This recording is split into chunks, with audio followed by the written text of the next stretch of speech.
Will Grimmjow return in the 1,000-Year Blood War? And how do you think Zaraki versus the Buckbeard is gonna go down? Bleach has been on fire lately, and it kinda inspired this particular topic. Two topics actually in one video. So for starters, I want to start off with the whole Grimmjow thing. Now, I believe it's been confirmed that he will be returning. We just don't know when and in what scenario. Now, there's a mysterious person that appeared a couple chapters ago in front of Urahara, and a lot of people are speculating it's Grimmjow. Now, the thing about Grimmjow is, he wouldn't necessarily care to protect Huecamundo. Grimmjow, in my opinion, is a character that he's always thought of himself and wanting to prove himself and, you know, battle and whatnot. So, for him, unless he's had, like, a dramatic character development change where he's not even, like, mostly himself anymore, where he's more so wanting to protect Huecamundo or just different scenarios, I don't think that that's necessarily Grimmjow. If Grimmjow is going to return in the arc, I kind of feel more so it's going to be him wanting his rematch with Ichigo, but at the same time knowing that in order to get that rematch he's going to have to help out. So it's a possibility that could be him, but I don't know. I kind of feel like he's going to appear in a different way.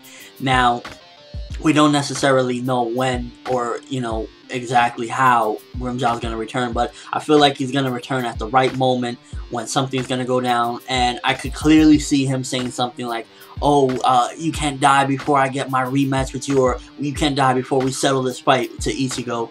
Thing about it is with Grimmjow is he kind of disappeared, so we don't know what he's been doing this entire time. For all we know, he could have a form beyond release at the moment, so Grimmjow could definitely be a whole different type of character. That's the thing about the character in general, because he's always been a prideful person. We've seen his past. He was like growing and wanting to become more and become a better fighter and whatnot. And that's kind of like with all the Espadas for the most part, not all of them, but a majority of them. So I kind of say that Grimmjow is definitely, in order for him to fit with this whole thing of going up against the Vandenreich, he'd have to have changed a bit, because he doesn't really care about protecting anybody unless it's for his own interests. So he could protect Ichigo in a way just for the sake of his rematch, but other than that, he's going to have a little bit of character development, I definitely say. So Ixnay, you know, I don't necessarily think that that's him that showed up in front of Urahara and, you know, to save Ichigo, but I do think that he's going to return to this arc, and it's going to be in an epic way. He's going to say something like, you know, I need my rematch, or we need to settle this fight, or something crazy like that, because, you know, Grimmjow, he just loves to fight. Now, Zaraki versus Buckbeard, aka the leader of the Vandenreich.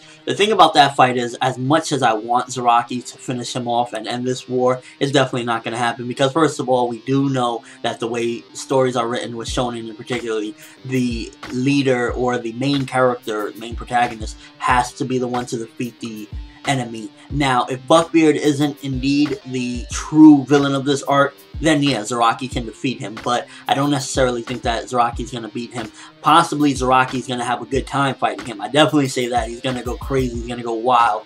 But another thing about it is that the Vandenreich, they have a lot of data on everybody. It's similar to the Espadas. I believe it was the 9th Espada that Uryu and Renji went up against.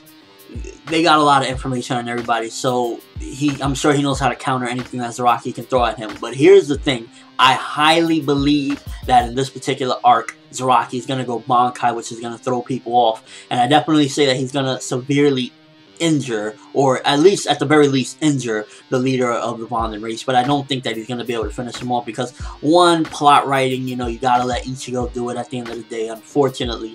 And two, I feel as though the Buckbeard is definitely a lot more well prepared. And even though Zaraki has, you know, Bankai level without Bankai, and probably with Bankai he has, you know, beyond, I still say that the Buckbeard would probably be a lot stronger, because we see that the Stern Ritters are taking out the captains and whatnot. And yeah, the captains can't use Bankai, but the Stern Ritters seem a lot stronger than, even if the captains have Bankai, I feel like the Stern Ritters would put up a fight. So I'd imagine that, you know, the leader, that, you know, he took out people like nothing. He took out, remember, Yvonne like nothing. So I definitely say that the Buckbeard is a lot stronger than the Stern Ritters. He's gonna most likely be too much for Zaraki, unfortunately, again, but I foresee possibly in this fight, if Zaraki's gonna go Bankai and know the name of his Bankai, it's gonna be this fight. It's gotta be this arc, you know, because this is the last arc. If it's not gonna happen, then it's probably not gonna happen. This is do or die as far as the whole situation with Zaraki going Bankai. If he doesn't go it in this fight, if he goes up against a Buckbeard, which, you know, it seems that way, then he's definitely not gonna know his Bankai at all in the series, because this is the most pivotal fight in the series, and You know, we haven't seen Zaraki's complete development from the 2-year time skip because in the Fullbring arc he just slashed through his opponent. So maybe he does know his Bankai. We really don't know because it hasn't been really stated. So I'm saying right now that if Zaraki's going to go Bankai, it's going to be in this fight. If he doesn't go Bankai in this fight, then don't expect to ever see Bankai from Zaraki. And overall, I see, again, it's going to be a massive fight. Zaraki's going to do some damage to him, but I feel like the leader of the Vandenreich is going to best him at the end, and he's going to know a particular tactic to take down Zaraki. Assuming, of course, that he is indeed the true villain in this arc, because we know there have been curveballs, so who knows. But overall, I'm still excited, because first of all, we got Grimmjow is confirmed to return, we just don't know how, so that's going to be exciting to see if he's developed any, because, you know, if he is still the same Grimmjow power-wise, then he's not going to be much of a threat to anybody, but if he has advanced, if he's been training, which he has been seen, you know, in the past to want to progress and whatnot, then he can do some damage. And again, the only way he's going to team up with Ichigo and everybody else is for the sake of his own purpose of wanting to fight Ichigo again. So I definitely say that. And as far as the Zaraki versus the leader of the Vandenreich fight goes, I don't believe Zaraki is going to win this fight, unfortunately. But I do say that he's going to do some damage, and this will be do or die if we'll see his Bankai or not. What are your predictions? Do you think Zaraki could possibly beat the Buckbeard, and maybe there's somebody even beyond the Buckbeard? And overall, is Zaraki going to go Bankai in this fight? Is he going to finally know the name of his Bankai? And how do you think Grimmjow is going to return? Let me know in the comment section below, or with a video response, give me your thoughts on all this crazy Bleach madness. Loving Bleach right now. I've been rewatching the Espada arc, and it's just awesome. But that's all I have for you guys today. Thanks for watching. Hope you enjoyed. Thumbs up for Zaraki Kenpachi versus the Buckbeard and Grimmjow's return, because it's all going to be awesome. I'm ForneverWorld, and as always, people, have an awesome day.